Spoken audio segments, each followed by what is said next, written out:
नमस्कार बच्चों, फिर से आप सभी का हिंदी की कक्षा में हार्दिक स्वागत है। उम्मीद करती हूँ आप सभी लोग स्वस्थ होंगे, खुश होंगे और कक्षा के लिए बहुत ज्यादा उत्साहित होंगे। तो चलिए आइए बिना देरी की कक्षा की शुरुआत करते हैं। तो बच्चों, आज हमारा पाठ है पाठ 4, जिसका नाम है स्वामी विवेकानंद। इसका परिचय है। प्रस्तुत पाठ में स्वामी विवेकानंद के जीवन से परिचित कराया गया है। स्वामी विवेकानंद धर्म गुरु होने के साथ साथ गरीबों के मसीहा भी थे। ठीक है, और किस प्रकार क्या क्या काम करते, किस प्रकार वो मसीहा थे, आइए इस पाठ के जरिए जानते हैं।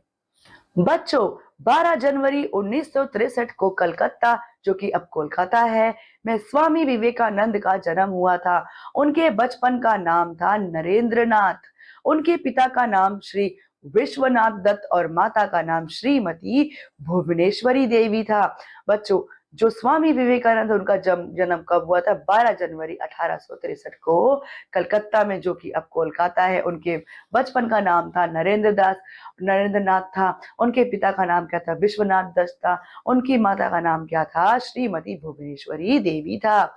आगे हम देख सकते हैं बच्चों, यह स्वामी विवेकानंद का चित्र है।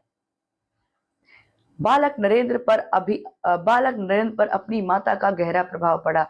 उनसे ही बचपन में नरेंद्र ने रामायण और महाभारत की कहानियां सुनी। बचपन में ही वे ध्यान लगाकर बैठ जाया करते थे। कभी माता से पूछते, माँ मैं साधु बन जाऊं तो क्या मुझे भगवान के दर्शन हो जाएंगे? मतलब बच्चों, जो नरेंद्र है, बचपन से ही उनके ऊपर उनकी माता के व्यक्तित्व का बहुत गहरा प्रभाव था। बचपन से ही नरेंद्र ने रामायण महाभारत की कहानियां सुनी थी। बचपन में ही वे ध्यान लगाकर बैठ जाया करते थे। कभी अपनी माता से पूछते, माँ मैं साधु बन जाऊंगा तो क्या मुझे भगवान के दर्शन हो जाएंगे? बालक नरेंद्र शरारत में भी किसी से कम नहीं थे। इसीलिए उनकी माता उन्हें शिव जी का भूत कहा करती थी। फिर भी वे अत्यंत मिलनसार और सबके प्रिय थे। क्योंकि बालक नरेंद्र शरारत भी बहुत ज्यादा करते थे, इसीलिए उनकी माता उन्हें क्या बोलती थी? शिव जी का भूत बोलती थी। फिर भी वे अत्यंत ही मिलनसार और सबके प्रिय थे। नरेंद्र की बुद्धि तीव्र थी। जो बात एक बार सुन लेते उन्हें याद हो जाती। एक बार कक्षा में पढ़ते समय वे अपने मित्रों से बात कर रहे थे। अचानक अध्यापक ने उस पाठ पर उनसे प्रश्न पूछे। नरेंद्र ने सब प्रश्नों को के ठीक ठाक उत्तर देकर अध्यापक को चकित कर दिया। अब नरेंद्र की बुद्धि भी क्या थी बच्चों? बहुत ही तीव्र थी। वो जो एक बार सुन लेते थे वह उन्हें याद हो जाती थी बात। एक बार कक्षा में पढ़ते समय वह अपने मित्रों से बात कर रहे थे। अचानक अध्यापक ने उस पाठ से जो नरेंद्र थे उनसे एक प्रश्न पूछा। नरेंद्र ने सब प्रश्नों के ठीक ठीक उत्तर देकर अध्यापक को बहुत ही ज्यादा चकित कर दिया। नरेंद्र ने कई वर्षों की पढ़ाई एक ही वर्ष में पूरी कर ली थी। पढ़ने में वे इतने निपुण हो गए थे कि प्रश्न की एक पंक्ति पढ़कर पूरे पृष्ठ और पाठ का अर्थ समझ लेते थे।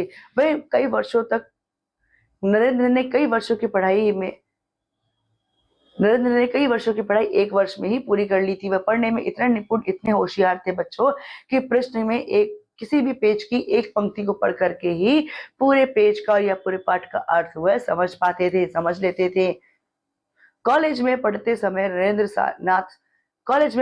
नरेंद्र नाथ स्वामी परमहंस से मिले। स्वामी परमहंस प्रसिद्ध सन्यासी थे।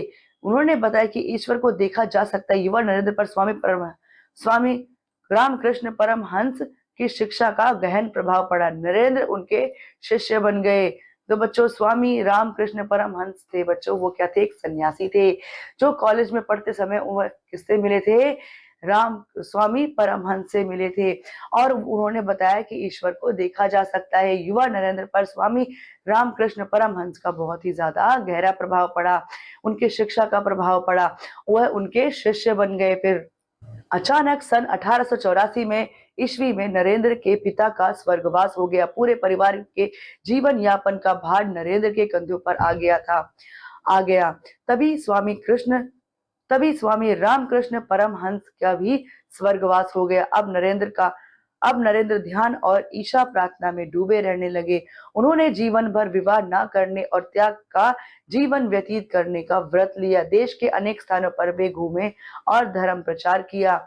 मतलब बच्चों, अचानक जो 1884 में ईस्वी में नरेंद्र के जो पिताजी थे, उनका स्वर्गवास हो गया। पूरे जीवन का भरण पोषण की जिम्मेदारी थी जो वह नरेंद्र के कंधों पर आ गई। तभी स्वामी रामकृष्ण परमहंस की भी मृत्यु हो गई। अब नरेंद्र ध्यान और ईशा प्रार्थना में डूबे रहने लगे और उन्होंने जीवन भर विवाह ना करके त्याग जीवन व्यतीत करने की का व्रत भी लिया। देश के अनेक स्थानों पर वे घूमे और धर्म का प्रचार किया। देश के लोगों की निर्धनता से नरेंद्र अत्यंत दुखी थे।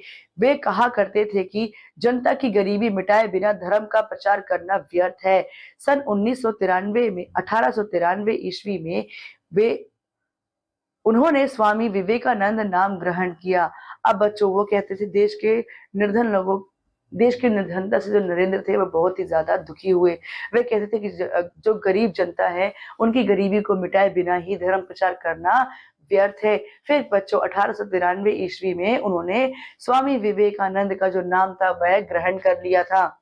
आगे स्वामी जी 31 मई 1893 ईस्वी को बंबई यानी मुंबई से विदेश यात्रा के लिए रवाना हुए। वे लंका, सिंगापुर, जापान की यात्रा करके अमेरिका पहुंचे। वहां शिकागो शहर में सब धर्मों के विद्वानों की एक बड़ी सभा हो रही थी। स्वामी जी ने इसमें भाग लिया। अब बच्चों देखो क्या होता है। सन 1993 में क्या उन्होंने स्वामी विवेकानंद जैसे नाम ग्रहण कर लिया। उसके बाद उन्होंने स्वामी जी ने 31 मई 1893 ईस्वी को मुंबई यानी कि जो बम्बई यानी कि जो अब मुंबई है से विदेश यात्रा शुरू करने के लिए रवाना हो गए। वे लंकापुर, सिंगापुर, जापान की यात्रा करके कहाँ पहुंचे बच्चों? अमेरिका पहुंचे। वहां शिकागो शहर में सब धर्मों के विद्वान की एक बड़ी सभा हो रही थी। बहुत ज्यादा अलग अलग धर्म, अलग अलग भाषाओं के लोग वहां पर उस सभा में विद्यमान थे। स्वामी जी ने भी इसमें भाग लिया था। उन्होंने अपने भाषण का प्रारंभ भाइयों बहनों के संबोधन से किया। सारी सभा तालियों की गड़गड़ाहट से गूंज उठी। सभा पर स्वामी जी की बातों का गहरा प्रभाव पड़ा। उन्होंने बच्चों क्या किया था कि अपना जो भाषण था हिंदी में दिया। उन्होंने शुरू किया प्रारंभ भाई बहनों के संबोधन से किया, यानी कि नमस्ते भाई बहनों, ठीक है। और तभी तालियों की गड़गड़ाहट जोर से गूंजने लग गई थी और स्वामी जी की बातों का सभी पर बहुत ही गहरा प्रभाव पड़ा। उस सभा में स्वामी जी के छोटे भाषण का यह सार था कि सभी धर्म समान है। सभी धर्म एक भगवान तक पहुंचने के अलग अलग रास्ते बताते हैं। हमें सब धर्मों की अच्छाइयां ग्रहण कर लेनी चाहिए। अब स्वामी जी के छोटे से भाषण का असर यह था कि छोटे से भाषण में स्वामी जी ने यह कहा था कि सभी धर्म समान है। सभी धर्म एक भगवान तक पहुंचने के अलग अलग रास्ते जो है वो दिखाते हैं। सभी धर्म की अच्छाइयों को ग्रहण कर लेना चाहिए बच्चों। विश्व धर्म सभा में स्वामी जी को सर्वश्रेष्ठ विद्वान महापुरुष माना जाता है। किसमें बच्चों? विश्व धर्म सभा जो है उसमें उनको सर्वश्रेष्ठ विद्वान महापुरुष माना जाता है। अमेरिका के बाद स्वामी जी ने इंग्लैंड में भी धर्म प्रचार किया। विदेशों में स्वामी जी के हजारों शिष्य हो गए। मतलब बच्चों, अमेरिका के बाद वो कहाँ गए? इंग्लैंड में गए, जहां पर उन्होंने धर्म का प्रचार किया। विदेशों में स्वामी जी के हजारों शिष्य हो गए थे।